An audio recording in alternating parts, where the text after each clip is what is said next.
This episode is sponsored by DreamHost, web hosting with purpose. Visit dreamhost.com/Cli-Fi to sign up for a hosting plan today. I'm Eric Benson, the host of Cli-Fi, and I've been a satisfied DreamHost user since 2006. And I'm not the only one who enjoys DreamHost. They are PC Mag's Editor's Choice winner 5 years in a row. I use DreamHost because they're affordable, they care about the planet, they're easy to use, and have fantastic customer service. In fact, it's 24/7.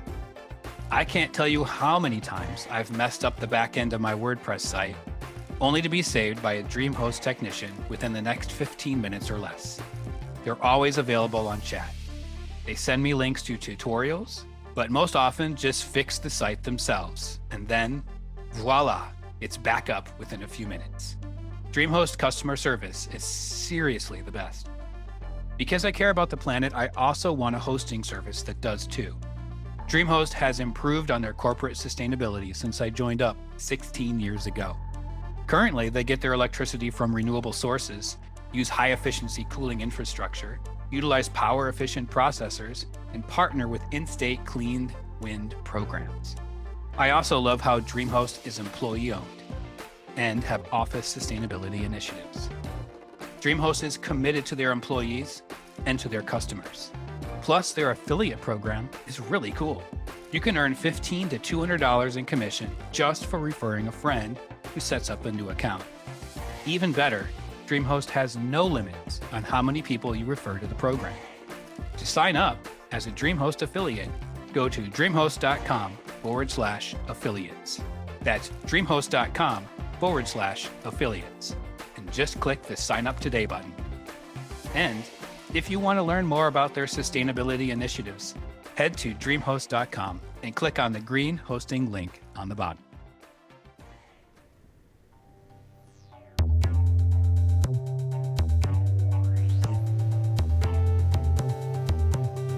Welcome to Cli-Fi, the podcast that connects climate scientists and design educators together so that we can help combat our climate crisis in our classrooms.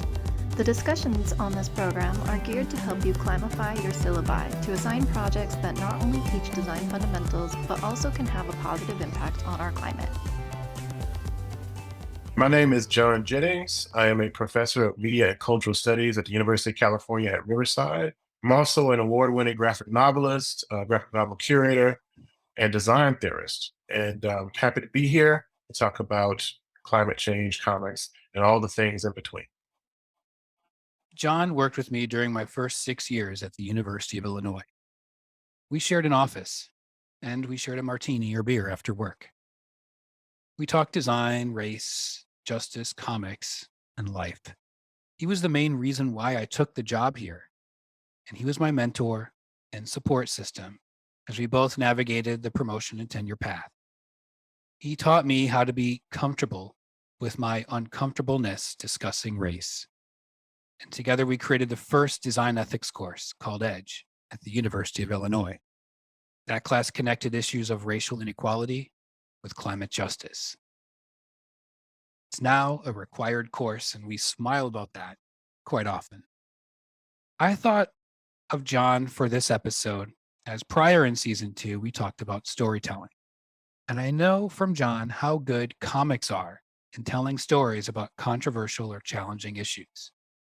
Take the 1991 Pulitzer Prize-winning graphic novel Mouse by Art Spiegelman for an example. There, Art interviewed his father, who survived the Holocaust, and told his story in comic form, where animals played the part of humans, reminiscent of Orwell's Animal Farm. Or, for example, take John and Damien Duffy's Hugo Award-winning adaptation of Octavia Butler's Parable of the Sower, where her commentary on climate change and social inequality are told through comic form. My conversation today with John was fun and educational, as they always are. I hope you enjoy it.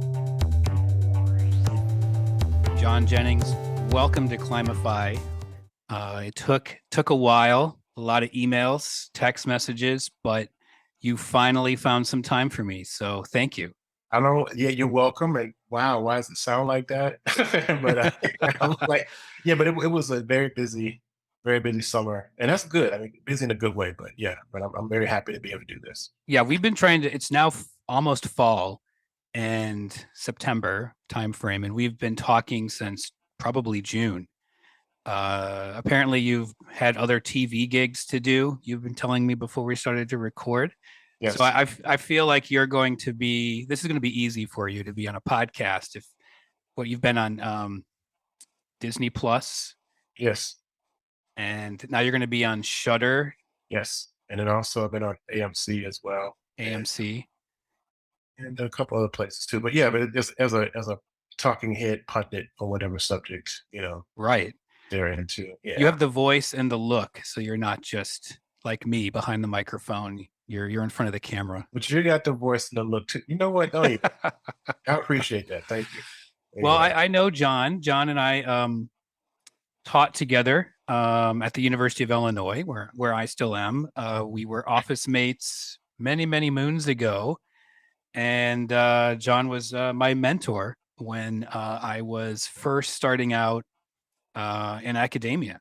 So I know I've said that to you before, John. Thank you for helping me along the way. well, of course. I mean, you're a wonderful person. So, so, and also too. I mean, I think the work that you were doing and have been doing is vital to not only like the future of design, but the future of literally like the future of the world. Future You know, bus, right? like Right. literally the future of the world. So Hey, no, well, I appreciate that. same to Also, you too. as well. Same to Well, you thank as you, well. thank you. Well, John, I haven't seen you. I think even though we taught together, you moved on to Buffalo, right? You moved off from Illinois to Buffalo, SUNY Buffalo, and then off to Riverside, California, where you are now. I don't think we've seen each other since pre-pandemic times, likely 2019. I think we were at WonderCon in Anaheim, California.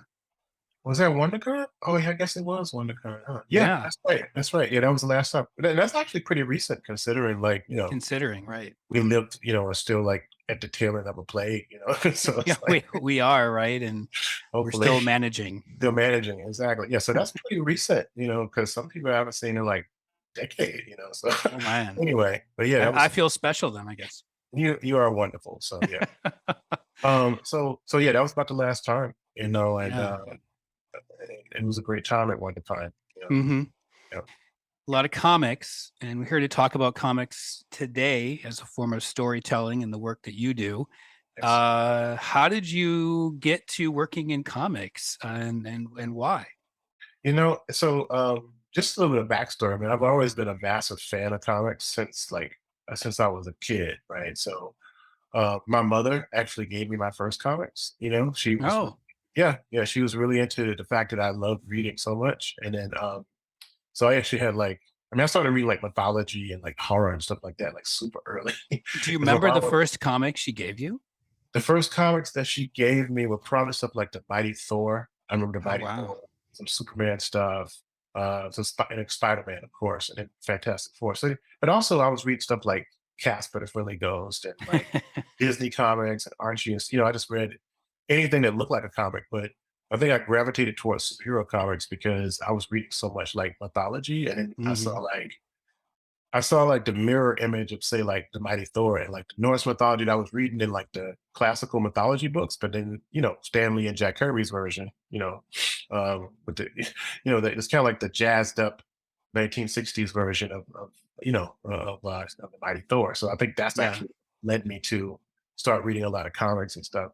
So then, I think when I was around the age of 12 or 13, maybe 12, I realized that, making comics was a job. So I was like, yeah, because I started looking at all the comics and I see people's names pop up all the time. And I was like, wait a minute, these people are making these things and they look like they make a lot of them. And it seems like this is pretty hard. I mean, I could tell like I can't do this. So this is a job. And I Yeah. realized that people who have jobs get paid money. So that's Mm. kind of, I was like, oh, this is a job of some kind. So then I said to my grandmother, I was like, oh, I want to be a comic book artist. And at the time you would have to move to New York, You're right. Right. you had to move to New York, because everything was. And so I was like, yeah, I want to move to New York when I'm grown up, and I want to be a comic book artist. And And of you were course, in my grandma, Mississippi, right? I You was were in Mississippi. right. I grew up in post civil rights era Mississippi. I was born in Mm, like 70, and and I came up well, pretty poor actually. I mean, not to I was gonna try to sugarcoat it, but no, I came mm. up pretty poor in the middle of Mississippi, and grew up with my grandparents and stuff. So my grandmother like flipped out when I said I wanted to move to New York. Right. You got to be a doctor, John. Well, the thing was not only that, but she didn't want me to move that far away. She was like, "That's far." Yeah. She had never been to New Yeah. York, but she knew it was like not where we were. You know what I'm Right. saying? Big buildings, a Big lot of building and people. such. Yeah. So she was like, distraught. And so of course I lied to her and said that I was kidding. You know what I'm saying? But in my heart, I'm like, I'm definitely moving from Right. right. And so I don't know, lo and behold, like many years later, I ended up being an art major at Jackson State University. And I Mhm. was doing cartoons for the school newspaper. I kind of fell in. After that, I got a job working with the Clarion Ledger, and I was still doing cartoons and infographics and stuff.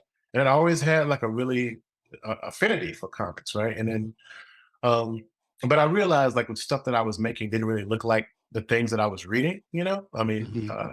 so I was like, yeah, well, maybe I won't work for Marvel, but I'll keep drawing, but I'll be a graphic So designer, right? they weren't like superhero comics that you were Well, it drawing. was superheroes. It's just that my style was more caricature like. Like I had, my style was like way more informed by like fine art than a lot of other Mhm. people's styles, And so I just didn't see myself.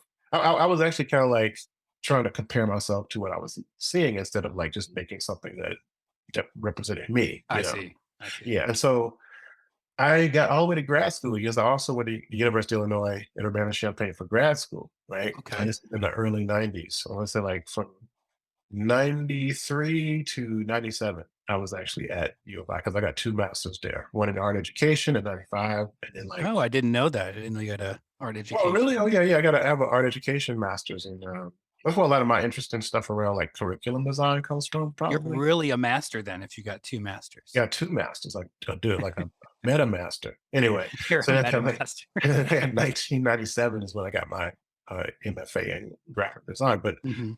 But then, like around the same time, like Scott McCloud's groundbreaking book, "Understanding Comics," the Invisible Art, it came out in like '93 or so, right? So my professors were like, "Yo, you're interested in comics? Why don't you do something like this?" And I was like, "Let Yeah. me get it straight. You're gonna give me a master's degree, and I can make comics and talk about comics and design?" I was like, "I'm in," right? And then again, I went and I taught graphic design at Jackson State at first, and I came back to U of I to teach there. That's when I met you. And then Yes. Yes. and also we met the great Damian Duffy, you know what I'm saying? Right. Your Who was like partner in my crime. long-term collaborator for the last like, oh my god, almost 20 years now.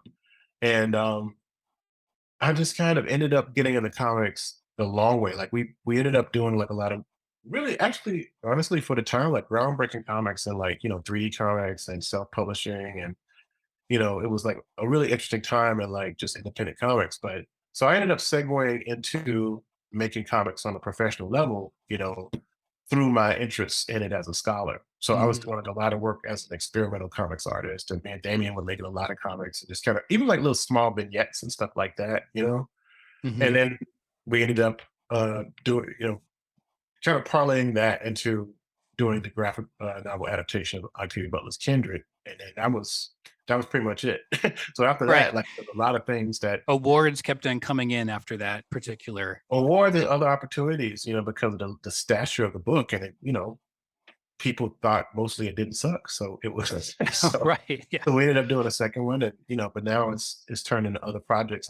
Damien, is lettering and writing, and actually getting ready to make his own comics and stuff like that too.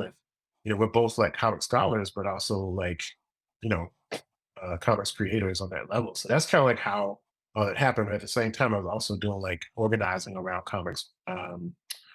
For ethnocentric comic book conventions, like the when I was at University of Buffalo, I co-founded the Schomburg Black Comic Book Festival, which is the Mhm. largest Afrocentric comic book convention in the country, maybe in the world, actually, Yeah, I think it might be, and maybe in the world. that's yeah, I think that I think it might be, and Yeah, your work there in just in general has a big social justice, I mean, if not completely, Yeah, yeah. A lot of it lens around to it representation. altogether. Yeah, a lot of it was about empowering both economically and socially creators of color who are working in Mhm. that medium. Because a lot of times, that's not really happening, or it's not looked at as being important. Mm. So yeah, so that's. But also too, it's important for kids to see themselves reflected in the work that they consume too. Yeah, and for people who aren't big comics aficionados listening, that idea of social justice, it's been in Marvel and DC Comics going back a long time, hasn't it? Mhm. So as far as like you said, social justice in comics, I'm sorry. Yeah, yeah. Yeah, so it actually does. I mean, if you look at like I guess you would. I go quote unquote mainstream comics because actually that's Yeah. not really a thing. But but in the 1960s and 70s, there were people who were trying to create comics that were changing things. Like for Mm, instance, I mean, most notably, people like say Neil Adams, Denny O'Neil, both who recently passed away, unfortunately. So, for instance, the story goes that at DC Comics they were getting ready to create like a new Green Lantern, right? mhm. And the DC bosses wanted to make another white Green Lantern, and he was going to be like like a backup Green Lantern for Hal Jordan, which is like probably one of the greatest Green Lanterns ever, right? Mhm. And Neil Adams was like, wait, look, man, we live in New York City. And I mean, just look down at the street. I mean, look how diverse it is out there. You mean to tell me that you're going to find, like, we've had a really great first Green Lantern, Alan Scott, who's like, blonde man, and then blonde white man. And then also, like, now we have a brunette white man who's awesome. Al Jordan is awesome. Big But diversity there. right, exactly. And so he was like, well, can't we like let's mix it up a little bit? So that's how John Stewart came to be, So, Mhm. so John Stewart is he's at first is like the replacement Green Lantern. So if anything happens to Hal Jordan, then it's his job to to be Green Lantern.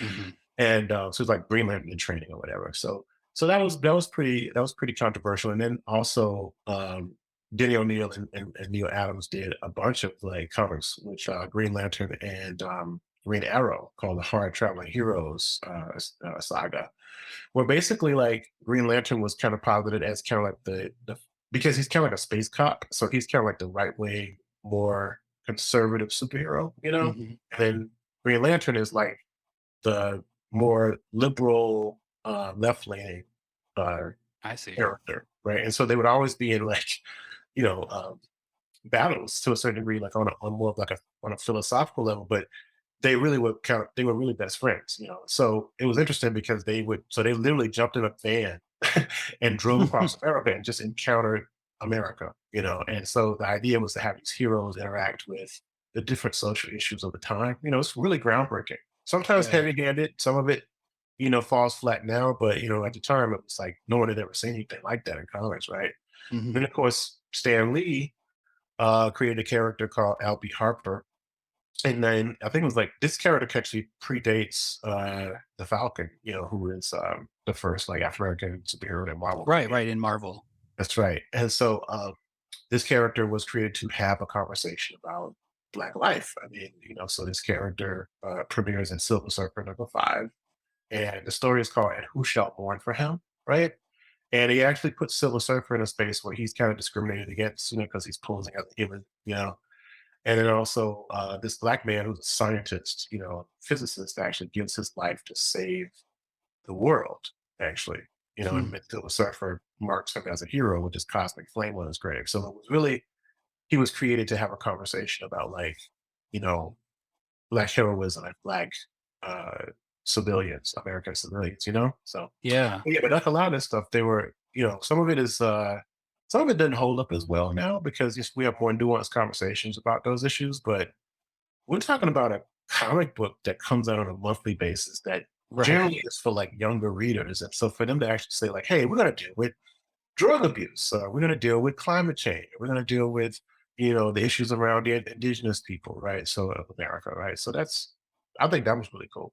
So Yeah, and obviously I've said this before in this program that um, you're an expert in storytelling. You do this through comics and design, and I'm curious about your opinion on comics as a medium to tell difficult stories, or as a medium to inspire some sort of social action, like for instance on climate change. yeah, no, I think that first of all, I had to realize like comics as just being used for political issues or social political issues. I mean, there's a reason why we still have political cartoons, right? They're so Yeah, immediate, yeah. they speak symbolically, and a lot of Hmm. times people don't like things that are super literal or to be preached at, think they're too didactic, right? And so comics are kind of surreal. They're using like socio-political pop culture language. They're making references, you know, they Yeah, use like, issues around equivalence, very, very different than any other like form of mediation. They can be like, oh, well, this thing is like this thing, and they juxtapose it. And you're yeah, like, oh wow, I never thought of putting those things together, right? So both formally and theoretically, they're just really a powerful medium, right? So that's one thing. So yes, I think that the comics are really great for doing issues around social issues, or talk dealing with social issues.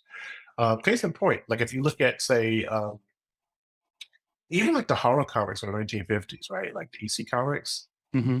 So those are all morality tales. They're horror Morality tales. morality tales. They're all Yeah. like terrible, terrible stories about terrible people getting terrible things happening to them, right? So it's almost Oh wow, I didn't know that. yeah, they're all like, this bad person does this bad thing and then something bad happens to them. So it's Hmm. almost like, hey, don't do that thing, or this can happen, right? And so it's all about like people who are philanderers or like the people who are like abusing people there's even one there are some about race, some about like violence against women, all Hmm. kinds of stuff. And these horror comics were like selling like hotcakes back in the 1950s.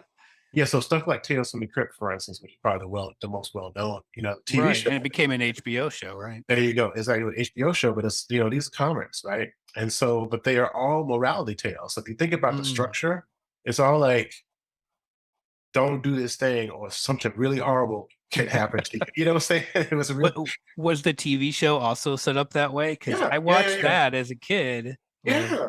They're teenager. always like justice oriented or revenge oriented. Someone Ah. does some dastardly thing, right? So yes, I think right there you're talking about like issues around morality, right? Hmm.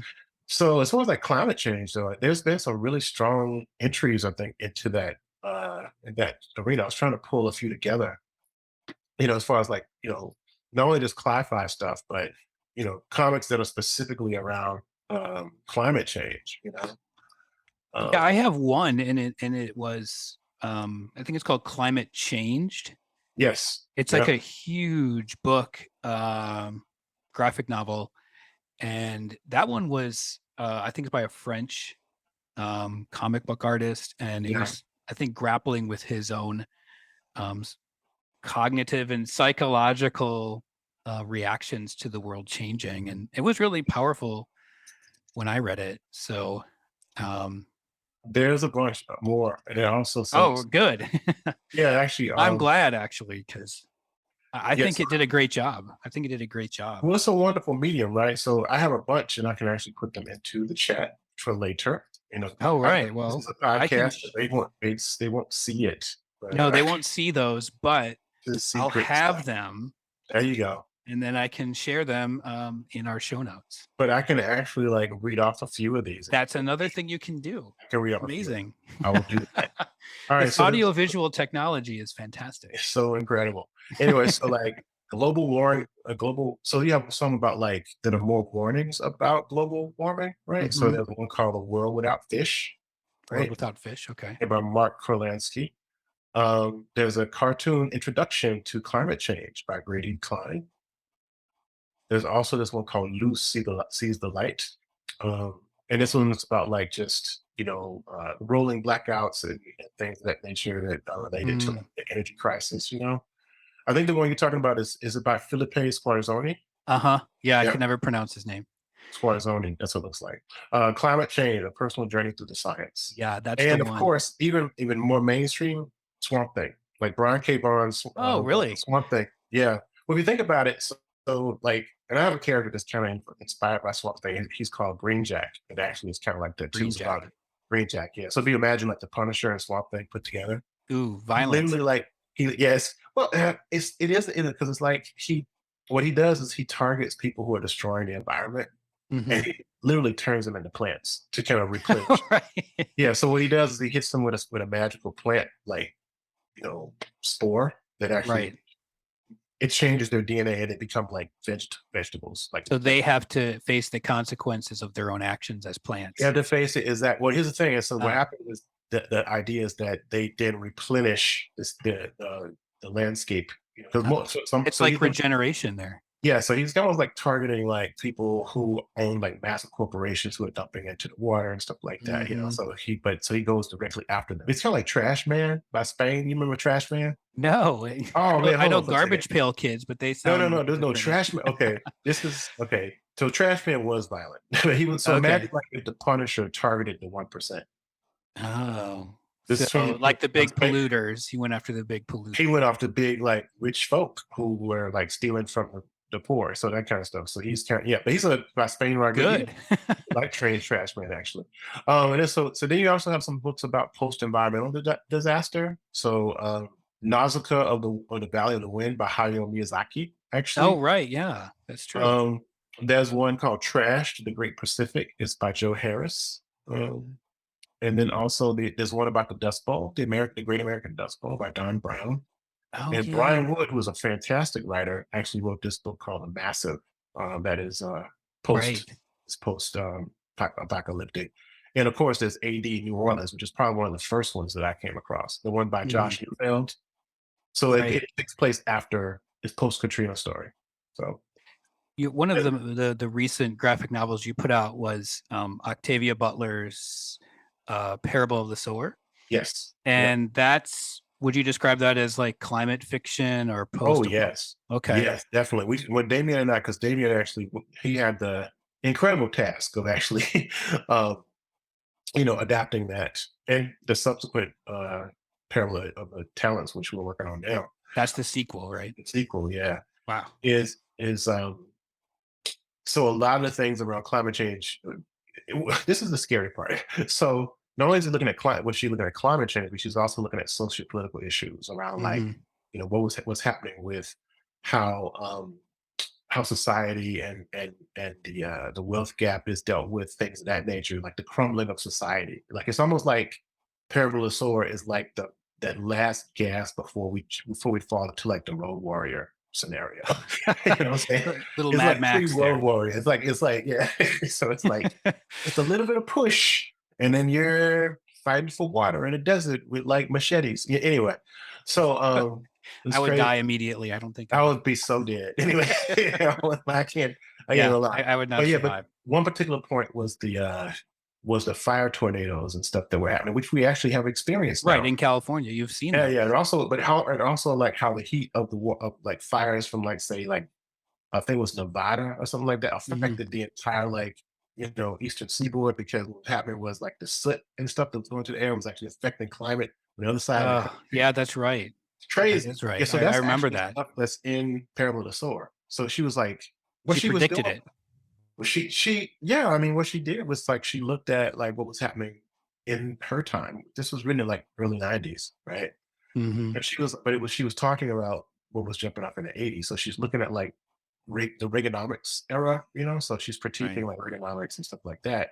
But then she's kind of looking at it as a forecaster, like, okay, well, if these things stay the same, these things will happen. Yeah. And so that's kind of like how she came to it. It looks like she has a crystal ball, but she's basically just looking. She's done like a amount of research that makes her almost a freaking expert on the subject, because that's how she Right. researches.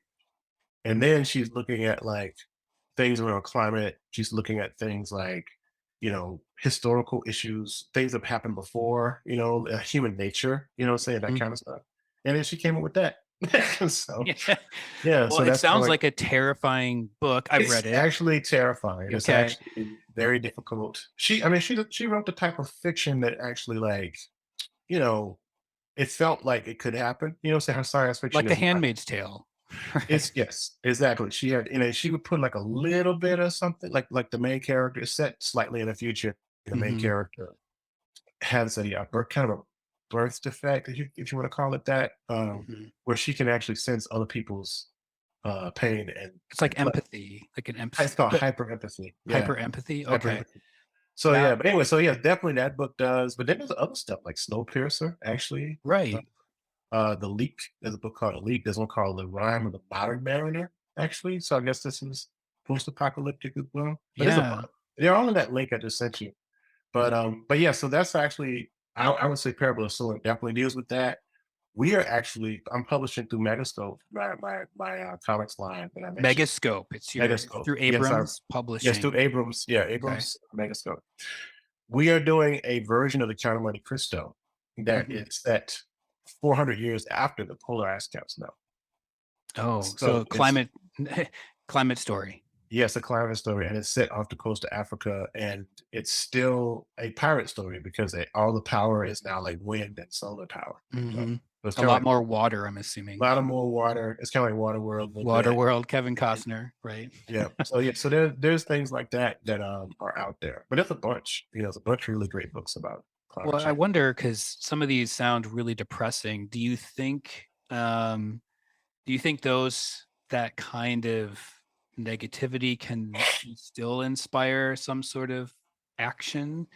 Or do you think it just makes people want to curl up in a ball and Well, I guess, it's and hard to cry in say. their pillow? I think people are different. You know what I'm saying? Hmm. People are different. I think if you have kids and you are surrounded by the future, because kids are like Yeah, the future with legs.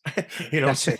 That's that's pretty much true. what they are. It's like futures with souls. They have a future. Yeah. So it's like if you have kids and or you're surrounded by or you deal with children, then you can't help but be hopeful. You know what I'm saying? I think that's part of it. You might be Mhm. terrified, you might be frightened, Right. on a daily basis, What actually. 1 hour to the next. It's like one of the most harrowing things to ever do to yourself. But it's also one of the most rewarding when they actually start to, become little people who actually Mhm. can change the world. So I think that if you are a teacher or a parent, that I think that it will make you very hopeful. The other thing is too is that, some of these narratives, like for instance, um, the Count of Monte Cristo book we're doing has a hopeful bend to it. So it's solar punk. Solar punk a lot of times bends hopeful, it Yeah, actually tell us about solar punk. yeah, so solar punk is kind of like derived from the term cyberpunk, which of course was coined in the late 70s, early Mhm. the 80s by people like William Gibson and folks of that nature. And so basically cyberpunk was dealing with like, oh wow, we can process all this information. But it was also very um how do you say it? It was also very like concerned with the environment. Like if you look at something like the classic "Do Androids Dream of Electric Sheep," which translated into the movie Blade Runner. People have left the planet because we've destroyed it.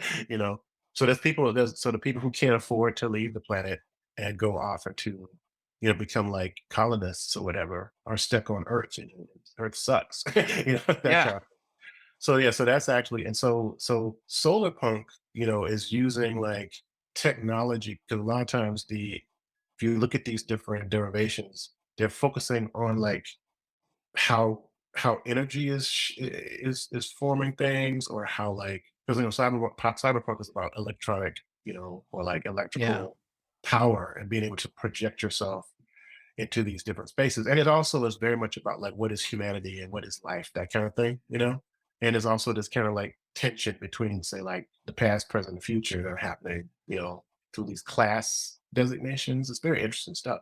So it's But like hopeful though. it is, but well, yes, solar punk is. I'm talking about Right. cyberpunk.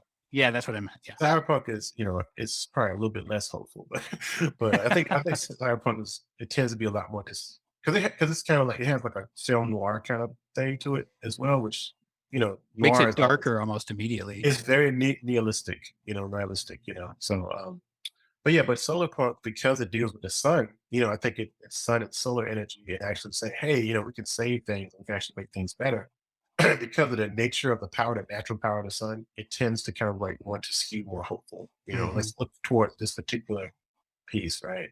So Yeah. that's just kind of like some of it. And of course, you have other derivations like steampunk and things of that nature, but they're very Yeah. retro futurists, so to speak. Yeah. Yeah, In but the first steampunk is very episode high. this season, we talked about Hope Punk. I'm about to say, you read my mind. Hope punk. Yeah. Okay. Yeah, We're on the yeah, same hope punk. wavelength again. Yeah. Yeah, so hope. Let me ask you this about hope punk. So is hope punk like cyber? Like what kind of technology is it? What's the technology like? At hope punk. It, yeah, it doesn't need to have any technology at all because Oh, interesting. one of the best examples of Hope Punk is like Lord of the Rings, Okay. all the way back there. Because was it Frodo? He just doesn't give up, right? Right. The fight is worth it, even if he burned his feet because he doesn't wear Yes. shoes, right? Yeah. I never understood. They have some serious calluses. But anyway, Yeah, go they ahead. they do big hairy feet. Tough feet. Kind of Yeah, jealous. so it doesn't matter about technology with that one, but it It's sounds all like it right. is for like your examples. Oh yeah, definitely. I mean, because the technology is how we understand the world and how we do Mhm. the world. So that's actually why we're in this mess, actually.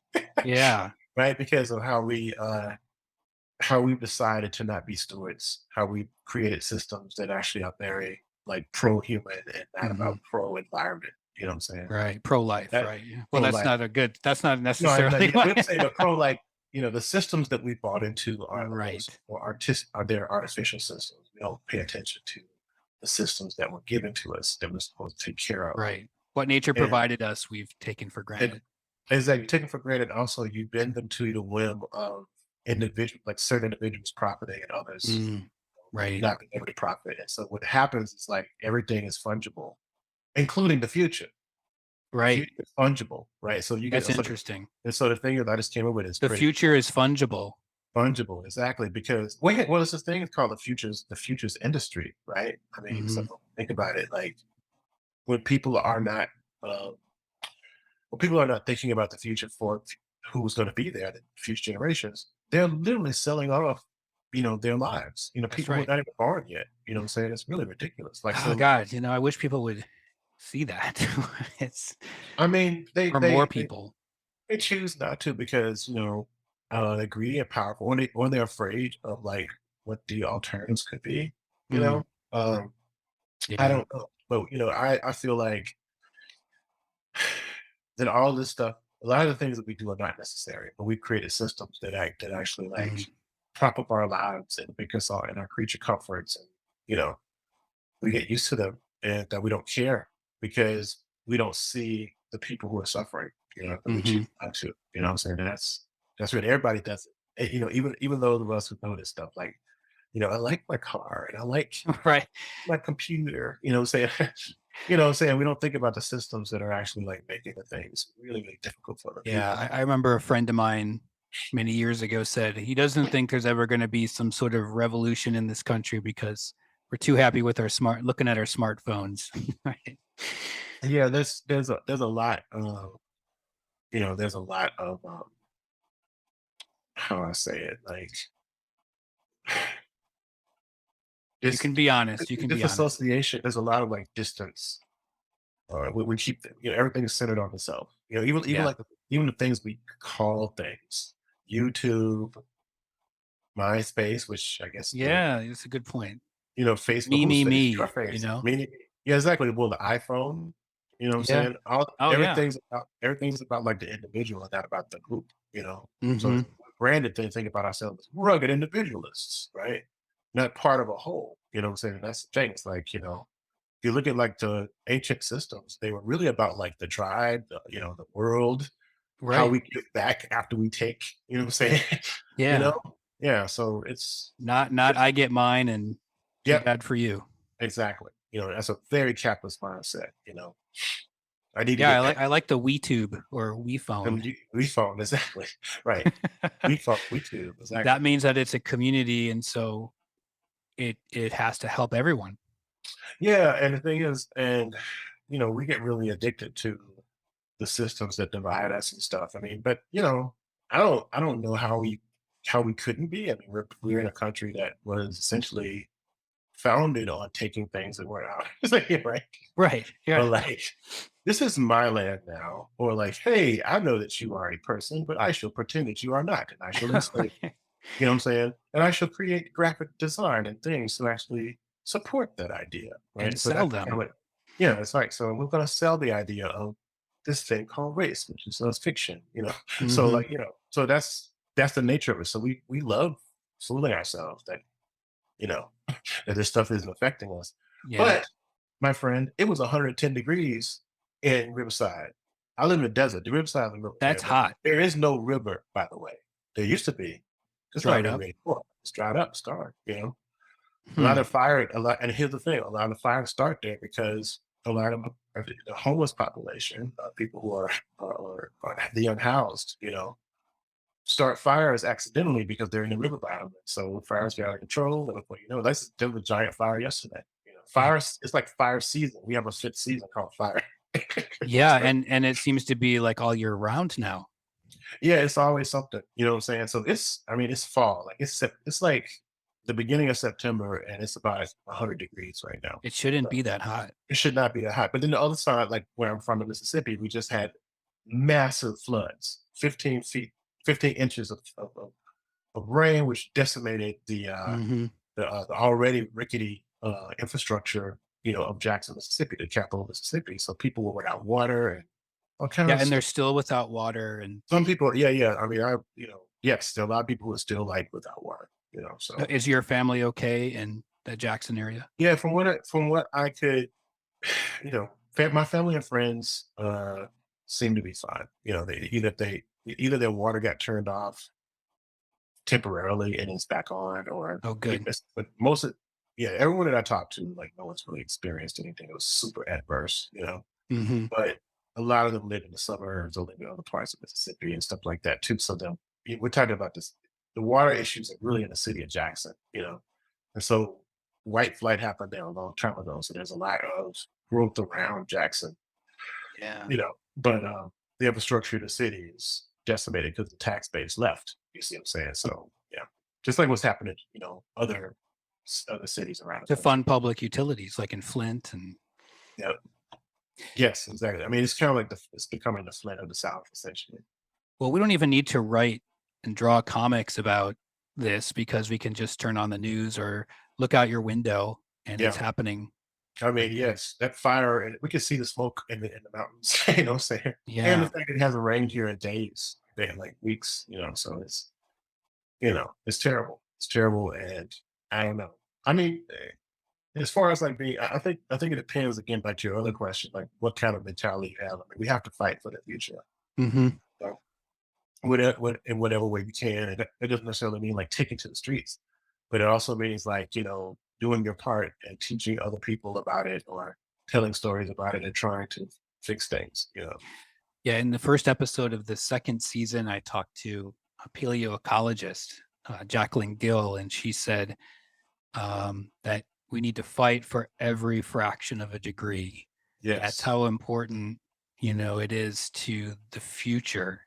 Yes. That 0.2 degree increase could be bye Tampa, right? That's how important it is. And so you're really good at branding, John. I remember working with you. Am I? Yes, like coming up with stories around something. The ethics class we created, Yeah. the administrations said, you need to call it ethics of a designer in a global economy. And I was like, no one's going to sign up for that class. Hmm. And then you said, call it edge, Yeah. right?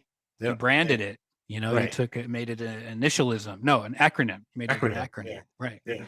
And so with that in mind, I'm wondering if thinking about how climate action, how climate change is currently branded, what could we do differently to include more voices and I guess more action around it?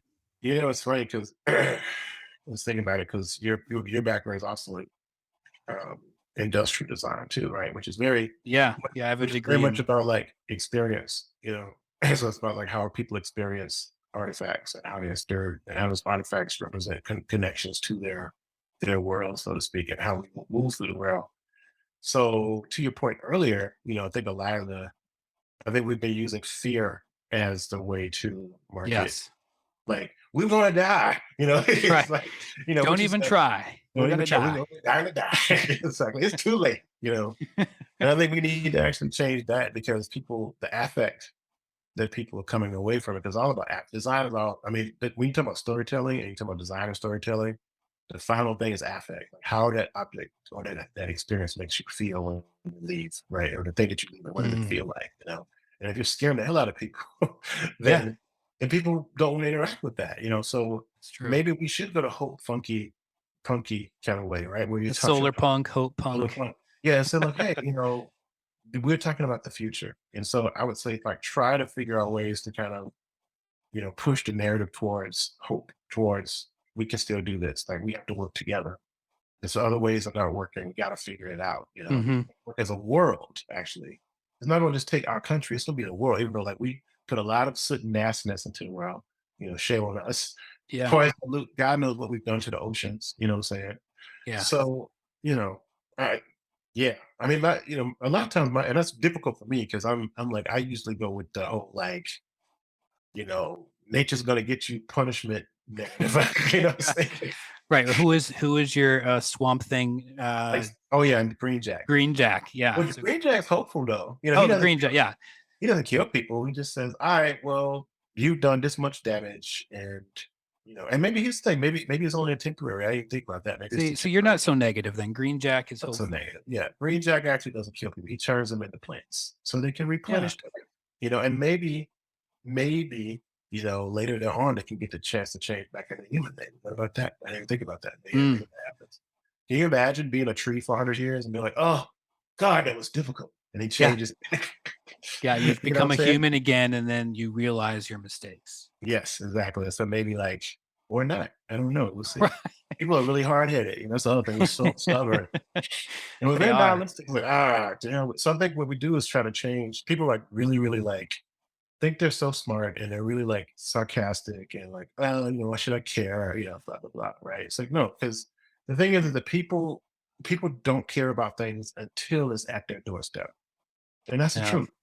People don't care, and that's a shame. And I don't say they're not good people, but they're really just really unaffected. We're so busy with our day to day lives that I mean, like for instance, the war on drugs. You know, Hmm. when Reagan. Reagan era. Yeah, so when when black people were like killing each other, left and right, and destroying families and being put in prison forever, for smaller offenses, man, they didn't care. So we have Tommy and Daphne in the suburbs getting, becoming like crap. Tommy and Daphne. Then it becomes like a serious, oh my God, it's an epidemic. You know, Right. Right. oh my God. Like for instance, I mean, now you look at like The unfortunately, opioid crisis. Right. thank you. You read my mind. Look at the opioid crisis, Yeah. where it's a lot more like lower and working class white people. And now you have like, oh, you're sick. Oh, we got to The fund it. narrative has totally shifted, right? And I'm saying, not to be like that, but it's quite obvious if you look at like, you know, the idea of like, black kids in the inner city being called super predators and this type of thing, right? Right. So that's some really tripped out branding, right? And so now we have to figure out ways to make everybody care about climate change, you know. Yeah. And that is about the narrative. I mean, so It's yeah, going to affect you. I mean, that you're right. People are focused on themselves. They're in their own head. So if they yes, realize, hey, I can't do this anymore, then I don't know. it's Maybe real, that's man. all they need to change something. Yeah, yeah. And remember, you ever seen that movie Traffic? Yeah. Yeah, with Michael Douglas. Remember, he was like the czar of like the drug war on drugs in America and stuff. And Yeah. then he was kind of like not really paying attention to his kids. And then when his daughter gets hooked on crack, he's like, "Yo, this is a problem." And then Yeah. and then what happens is he really doesn't pay attention to the job anymore. He focuses on his family. He focuses on Hmm.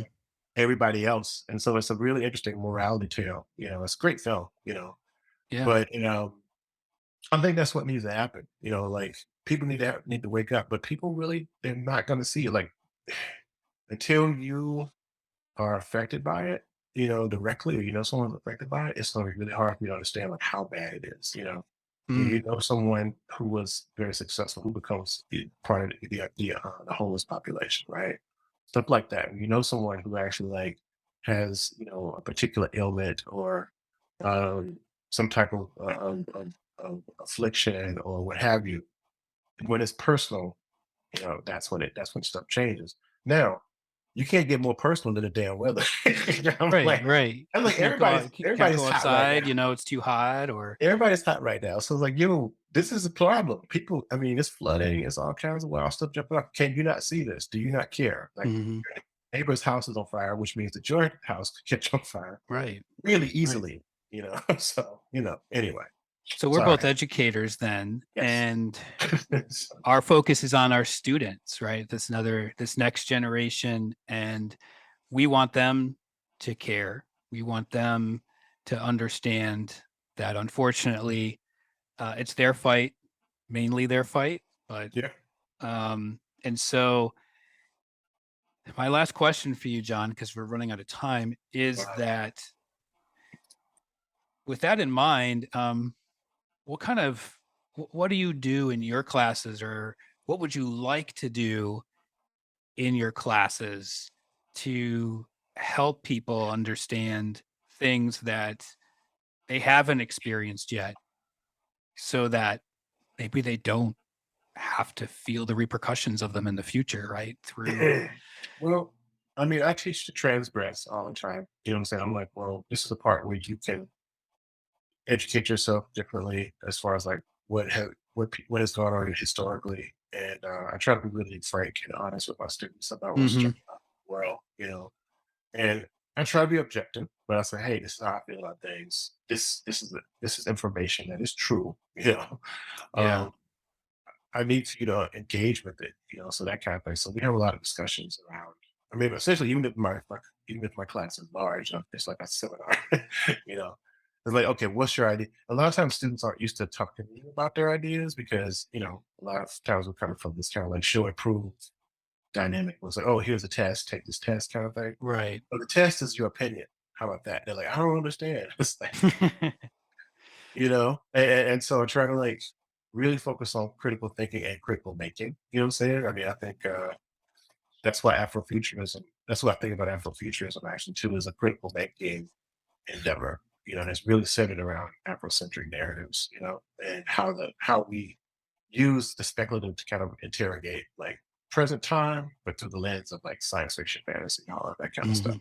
So the classes I teach are like on Afrofuturism and like I have class on comics, but I'm always putting in things that are challenging, like, to them to think about as far as like how we see ourselves, how we see each other. Yeah. So things like really be it's a curatorial endeavor. Like, this when you're writing a syllabus, you're curating an experience for your students. That's true. Yeah. So it's like, you try to have an end goal that relates to the subject. So they walk away with not like and just an A. Hopefully they'll all get A's, right? But if you Right. want them to walk away with like a different mindset and epistemology, and also this massively uncurable uh, curiosity. You know, I I like want you to that. be really, really curious. I want you to be like in, insanely curious from now on, right? So like, I want to learn everything. So I think Mhm. that the more you learn about the world, the more you want to understand it, the more you want to interact with it. So that's my goal when I'm teaching a class. So um, because I love teaching. It's probably one of the things I'm probably best suited to. You know, Yeah. regardless of what subject. Because I don't even teach design anymore. I'm a Right. substitute designer in my heart. But now I'm like, I'm in a media studies program. We're looking at like the things that designers create sometimes, right? Yeah. So looking at You're still a design critic. I'm a design critic, well, design theorist, and I think like comics and like things around science fiction horror, like they use the same type of symbols that designers use, same kind of language. But I think it's dispelled and put out differently. You know what I'm saying? Yeah. Disseminated differently. So If someone's listening and they want to maybe pick up the idea of comics and storytelling in their own personal work or in their classes, what would you recommend them to do? if they Oh wanted to man. get into that? Well, first of all, I think you should start with books like uh, Sequential Art and Storytelling. I think it's called by Will Eisner. Okay. But also like another book, of course, Scott McCloud's. Well, his cold actually his first and his second books I think are his strongest ones. I mean, it's Scott like McCloud's Understanding Comics. understanding comics and making comics. Making He's comics. truly a master of. He I mean, is. you know, I met him. He was standing at your desk one time. that's right. I didn't realize that was him. That's how we I met. felt really stupid. Definitely would be like that. Yeah, that's how I met Damien actually too. Because of his Scott McCloud's first business because he came twice to UI. So then another book that I love is I think it's called Design. Is it comic book design? Actually, it's one Hmm. of the only books that deal directly with the idea of like design and storytelling. Yeah. There's a bunch of really great books out there now. Also, if you want to think about writing comics, I think Brian Michael Bendis's book on comics writing is really good. Brian Michael Bendis. I think it's called Words for Pictures or things like that. But just the Brian Michael Bendis. Just look him up. Just look it up. Yeah. Right. Yeah. Yeah. I mean, I think there's a lot of possibilities with comics to talk about all these interconnected issues, Yeah. especially climate and to any ages. Yeah. No, I totally agree. And so, and in fact, it's got me thinking about ways that I can implement even more of it in my stories now. Hmm. Because there's a bunch of horror movies that deal with like climate change and stuff too. Like for instance, there's one called The Bay. You know, well, it's about like this wildlife. I think because the pH of the water has changed, and so it's woken up these like weird like insects and stuff like that. Oh, yeah. There's another one called. That sounds plausible. That's what I'm saying. It's not a plausibility. And actually, I think there's some really good it's like climate change. It's like, for instance, or like things about how we mess up the forest or whatever. Like that episode of the X Files with those Oh, bugs yeah. that were in the trees. Right. Oh no, you should leave those alone. It's like leave them alone. We're both X-Files. What do you call it? Fans, or is there another Yes. term for X-Files But fans? it's some X Files, PHILE. Oh, that's We right. love the X Files. Right? So, Okay. yeah. By the way, Abrams has a fantastic X Files book that you should have in your collection. Okay. Yeah. Yes. And Right. so, John, we're out of time, but I want to give you opportunity to tell all of us where we can find out more about you on the interwebs or in print. 'Cause Okay. You're Cool. everywhere. Yeah, I'm doing a lot of things. So probably the best place to start is like my website, John Jennings Studio, and that's single John Jennings Studio, all one word. But you can find me on all social media, like so. John Jennings Art is my Instagram handle, and also J.I. Jennings on Twitter. Those are good places to find me.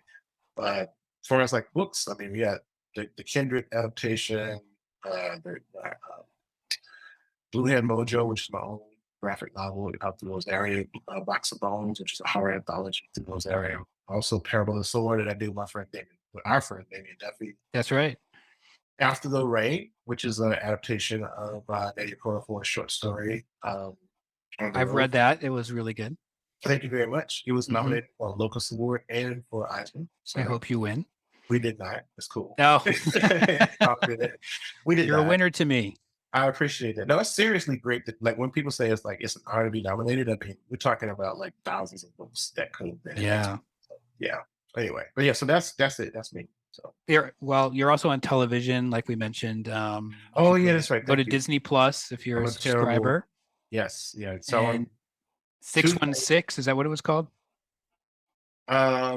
What's the document? Yeah, Marvel 616. Yeah, I'm in episode 3, I think. And then there's also this thing called Behind the Mask, which deals with like representation in comics. That's on there. It's a pretty cool documentary. But tomorrow, actually, but it doesn't matter because it's telling me people won't know. When this comes out, you can When find it comes out, by the time this comes out, then there's this docu-series called 101 Best Horror Moments. It's on Shudder. The streaming Yeah, service. the Horror Network, Shudder. Horror Network. Yeah, so I'll be one of the talking heads, and my head Excellent. will be attached to my body by this time. I hope so. Just my head. So, yeah. Well, John, thanks so much for talking with me today. It's been way too long, and we'll have to get together soon. Yeah, well, I'll see you guys soon, right? So, Yeah. I mean, in the spring. So, yeah. Coming to campus in spring. Yes. All right. It's good to be here. Thank you so much for having me. All right. Take care. All right. Bye-bye. This podcast is written, produced, and engineered by me.